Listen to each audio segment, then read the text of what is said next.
ती स्त्री शिक्षणाचे दारे उघडे करणारी सावित्रीबाई एक स्त्रीच होती.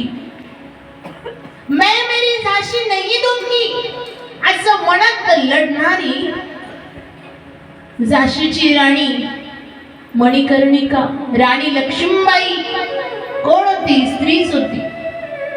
नाही ठरली का वंशाचा दिवा? एवढंच नाही तर रजिया सुलतान नाव ऐकलं असेल.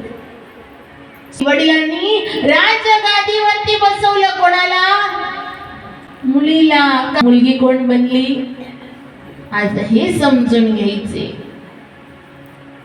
आणि ज्यांना हे समजलं ते कधीच मग आजी काय झालं असं म्हटलं तर ते सहज हसून उत्तर दिल्यावर राहणार बाई मुलगी झाली. नाही काय ज्यांना कळते मुलगी काय आहे, हीच मुलगी दुर्गेचा, कालीचा, जगदंबेचा, आदिशक्तीचा अवतार स्वरूपिणी आहे, हे ज्यांना कळालं ना ते हसून सहज मात्र सांगतात लक्ष्मी आली आमच्या घरी,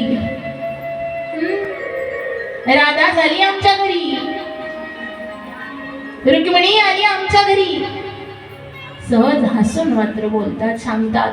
आणि जे निंदा करतात त्यांनाही म्हणते अरे नारी निंदा क्यों करते हो, नारी है रतन की खान, जिस खान से पैदा हुए हैं राम कृष्ण हनुमान. सुखदेव, भीष्म, प्रल्हाद, ज्ञानोबा, तुकोबा, राष्ट्रसंत तुकडोजी महाराज याच आईच्या उदरातून जन्माला आले. मग तीही एक स्त्रीच आहे, तीही एक कोणाची तरी कन्याच आहे आणि तीही एक मुलगीच होती. आज हे